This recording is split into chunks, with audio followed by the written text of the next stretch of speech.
Alors, l'objectif de cette vidéo, c'est de réviser pour le bac, pour le bac S ici, la fonction exponentielle. Je vais vous faire un petit panorama rapide de tout ce qu'il faut savoir. Ici, j'ai extrait donc programme officiel de Terminal S, tout ce qui officiellement, vous voyez, est à faire avec les élèves. Donc comme ça, on verra si vous saurez si vous avez tout fait. A priori, pas de souci, votre prof a fait le boulot. Donc, première chose, vous voyez, dans ce programme de TS, il y a 3 colonnes, contenu, donc fonction exponentielle, ici exponentielle, relation fonctionnelle, je vous dirai ce que c'est. Après, on a 2 autres fois où ça apparaît, donc dans les primitives et dans les dérivées. Donc ça, je rappellerai les formules. Qu'est-ce qu'on attend de vous? Les capacités, et ensuite les commentaires, ça peut être des exemples qu'on conseille aux enseignants de faire. Alors, qu'est-ce que la fonction exponentielle? Qu'est-ce que vous devez savoir sur cette fonction? Alors en terminal S, la fonction exponentielle, elle est présentée comme une fonction qui vérifie ce qu'on appelle une équation différentielle. C'est une équation f' égale f. Ça veut dire que la fonction est égale à sa dérivée. Donc la fonction exponentielle, elle vérifie ça. Et ensuite, en 0, elle vaut 1. Et effectivement, vous savez très bien, et ça c'est la première chose importante, c'est que la dérivée de la fonction exponentielle, c'est la fonction exponentielle. Donc la fonction exponentielle, elle est dérivable. Et c'est sur R. Ici, vous voyez, sur R, c'est la propriété de départ. Voilà, donc c'est une fonction qui part de R dans R. Alors on verra plus tard que c'est R plus. Un exponentiel est toujours strictement positif, donc même R plus étoile. Et donc à un X, on associe donc exponentiel connote exponentiel ici X avec le X en exposant. Et donc la première chose importante, cette fonction elle est dérivable et elle est sa propre dérivée. Voilà, alors ça fait partie ici d'une des démonstrations exigibles au bac, donc il faudra la refaire avant le bac. Alors vous regarderez, j'ai fait ça en vidéo, vous regarderez si ça vous intéresse. Je mets le lien au-dessus. Donc ici, dans la démonstration, eh bien, il faut démontrer non pas l'existence d'une telle fonction, mais son unicité. C'est une jolie étude qu'on vous détaillera évidemment si ça tombe, mais qu'il est bien de refaire juste avant le bac, parce que d'abord c'est un entraînement sur les fonctions, et ensuite, comme ça si ça tombe, eh bien, vous serez content. Deuxième chose très très importante sur l'exponentielle, c'est la relation fonctionnelle et la notation E de x. Donc ça, on a vu la notation pour la relation. Eh bien, je vais l'écrire avec la notation puissance ici. Donc, ce qu'il faut savoir absolument, c'est que quel que soit A et B, le symbole quel que soit A et B réel, l'exponentielle de A plus B, c'est l'exponentielle de A multiplié par l'exponentielle B. Ça, c'est très très important. Et donc, ça vous donne quelques propriétés qui peuvent être intéressantes. Ça veut dire qu'exponentielle de A moins B, c'est exponentielle de A divisé par exponentielle de B. Donc un exponentiel transforme une somme en produit, une soustraction en division. Ici, si vous mettez juste moins b, eh bien, on aura 1 sur exponentielle b. Ça donne d'ailleurs lieu à une des formules qu'on utilise très souvent. Exponentielle moins x, c'est 1 sur exponentielle x. Ensuite, on a formule capitale sur les puissances, exponentielle de x. Enfin, on va mettre avec a exponentielle de a. La puissance n avec n entier, c'est exponentielle n fois a. Ça donne lieu à une utilisation fréquente sous la forme exponentielle 2x, c'est tout simplement exponentielle de x au carré. On peut s'en servir pour quelques équations du second degré avec changement de variable. Voilà. Donc déjà, tout ça, c'est ce qu'on appelle donc les relations fonctionnelles. Ça permet de transformer des expressions avec des exponentielles, de monter un exponentiel quand il est au dénominateur, avec l'inverse ici, de regrouper des exponentiels entre eux par produit. Voilà. Ça, donc, très très important. Alors maintenant, passons à la courbe. Alors, c'est la courbe, la voici.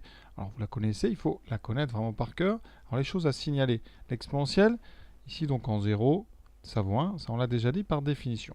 Ensuite, vous avez ici une partie de courbe qui va aller très vite vers le haut. Donc, ça nous donne une des premières limites à connaître. La limite, quand x tend vers plus l'infini d'exponentielle x, c'est plus l'infini. Et à gauche, on a une asymptote horizontale. La limite, quand x tend vers moins l'infini d'exponentielle x, c'est 0. Ça, il faut le savoir, vous le retrouvez avec la courbe. Important. Et d'ailleurs, la démonstration de ces deux limites est une démonstration, elle aussi, exigible au bac. Le symbole ici dans le programme avec les petits carrés là indique ceci. Donc vous voyez, je vous invite évidemment à faire ça. Vous trouverez ça facilement sur internet ou même sur les vidéos que j'ai faites. Mais ça, à vous de voir si vous voulez réviser ça. C'est pas inintéressant non plus de revoir ça avant le bac. Alors maintenant, on va passer au tableau de variation. Qu'est-ce qu'il faut savoir? il faut connaître le sens de variation et la représentation graphique de la fonction exponentielle. La représentation est à gauche. Donc le tableau, vous le connaissez, la fonction est croissante. D'accord? Puisque ici, vous voyez bien, la courbe est toujours au-dessus.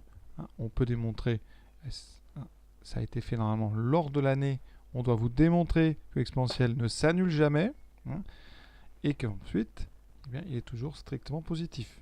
L'exponentielle x, c'est toujours strictement positif, quel que soit x. Donc, si vous étudiez la fonction exponentielle, sa dérivée étant elle-même, comme elle est positive, la fonction est strictement croissante. Elle est strictement positive, la fonction exponentielle est strictement croissante, de moins l'infini à plus l'infini. Je vais rajouter les limites que je vous ai données tout à l'heure, 0 plus l'infini. Ça, c'est très important. Évidemment, quand vous regardez ce tableau, si vous connaissez la courbe, tout est dit en regardant la courbe. D'accord? Donc, bien connaître ce sens de variation, la fonction exponentielle est strictement croissante. Ça nous amène deux propriétés qu'on utilise très très souvent. La première, c'est que si a égale b, eh bien alors, on peut dire que ça équivaut à exponentielle a égale exponentielle b, cela quel que soit b. Et si a est plus petit que b strictement, eh bien par conservation de l'ordre, la fonction étant strictement croissante, exponentielle a est strictement plus petit qu'exponentielle b. Ça, on s'en sert très souvent aussi. Alors ensuite, il y a quelques limites à connaître parce que ce sont des formes indéterminées et donc vous ne vous dispenserez pas de les utiliser.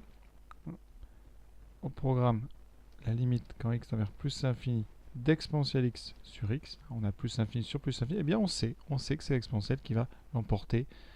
Cette limite, c'est plus l'infini. Et on en a une autre, en moins l'infini. Cette fois-ci, le produit x exponentielle x. L'exponentielle x va tendre vers 0 beaucoup plus vite, on va dire, que x va vers l'infini. Et donc ce produit va être de plus en plus proche de 0. Cette limite, c'est 0. Ça, c'est aussi au programme. C'est à connaître. D'ailleurs, vous voyez, sortie du programme, on vous dit connaître et exploiter ces deux limites. Donc voilà. Alors au cas où vous en ayez vu d'autres, il en existe qui étaient avant au programme de terminal. C'était par exemple exponentielle x sur x puissance n avec un n entier naturel, ici n appartenant à n. Eh bien, cette limite-là, en plus l'infini, quand x tend vers plus l'infini, elle est aussi égale à plus l'infini. Mais ce n'est pas au programme, donc vous ne l'utilisez pas. Si on en a besoin dans un exercice, on vous proposera de faire autrement. Pour finir avec les limites, il y a une limite intéressante, c'est la limite d'exponentielle x moins 1 sur x. Cette limite, quand x tend vers 0, elle vaut 1. Voilà, ça c'est à connaître. Pour le démontrer, c'est une limite ici d'un taux d'accroissement. En haut, on a f de x moins f de 0, d'accord, avec la fonction f qui est l'exponentielle. En bas, on a x moins 0. Si vous avez bien retenu le chapitre sur la dérivation, si f est dérivable, ceci tend vers f' de 0. Ici, f c'est exponentielle, donc ça tend vers exponentielle 0, donc 1. Vous voyez, c'est à retenir. Et c'est donc, elle fait partie avec les deux croissances convexe des limites qu'il faut apprendre, que vous ne remontrerez pas si facilement que cela. N'oublions pas le nombre e. E, c'est la valeur d'exponentielle 1. E, c'est donc exponentielle 1. C'est à peu près 2,718. D'accord ? Vous pouvez le retrouver à la machine en tapant exponentielle 1. Voilà. À connaître aussi, ça veut dire que si vous avez par exemple e au carré, eh bien vous aurez à peu près donc 2,718 au carré. Ça donne comme ça l'idée de quelques valeurs d'exponentielle au carré ou au cube. Voilà. Ce sont des puissances. Donc ça monte très vite. Exponentielle 3, ça fera exponentielle au cube. Vous voyez que ça monte assez vite. Donc à connaître cette valeur approximative de E 2,718. Et il reste deux choses à voir.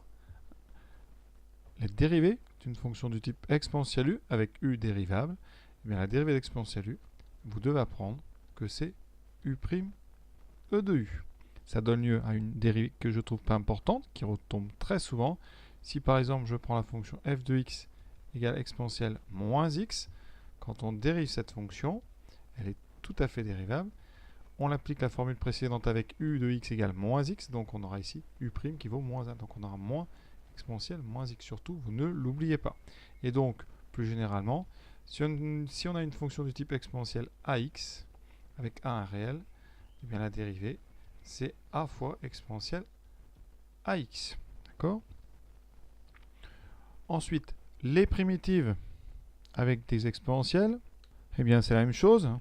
Ici, une primitive de u' e de u, c'est exponentielle U'. Alors, les cas qui nous intéressent plutôt cette année, si on prend K un réel différent de 0, eh bien, si vous avez la fonction ici, petit f de x égale, donc, alors, pardon, je vais prendre exponentielle de kx, voilà, exponentielle kx, eh bien, cette fonction admet une primitive sous la forme exponentielle kx divisé par k. Donc, si vous avez par exemple exponentielle 2x, la primitive, hein, ça veut dire que vous avez dérivé exponentielle 2x sur 2 plus une constante. Hein. Je ne mets pas la constante ici, mais voilà. Hein, vous voyez, quand on fait des primitives de fonctions ici avec exponentielle d'une fonction affine, vous trouverez au dénominateur le coefficient directeur. Et en dérivant, c'est le contraire. Si vous dérivez, vous voyez, vers la droite, hein, en dérivant, on aura 2 exponentielles de x. Donc, vous ferez bien attention à la position du nombre qui apparaît quand on dérive ou quand on intègre. Alors, il y a 2 chapitres. En probabilité, on retrouve cette fonction exponentielle, la loi exponentielle, hein, dont la fonction de densité, hein, f de t, c'est lambda exponentielle moins lambda t, avec lambda le paramètre. Hein. Donc, si cette loi exponentielle, c'est exponentielle lambda, d'accord, vous voyez.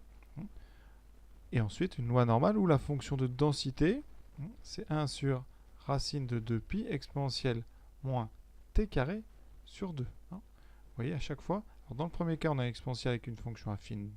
Donc on peut faire beaucoup de calculs intégrales. Hein. Cette fonction, elle permet, dans le chapitre exponentiel, de démontrer beaucoup de choses avec les fonctions.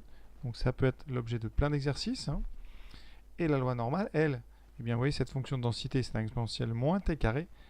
Il n'existe pas, à notre connaissance de lycéen, de primitives facilement exprimables. Et donc, eh bien, dans ce chapitre, très peu de calcul intégral, tout va se faire grâce à la calculatrice. Donc, si vous voulez réviser l'exponentielle et les probas, il vaut mieux aller chercher des exercices sur la loi exponentielle.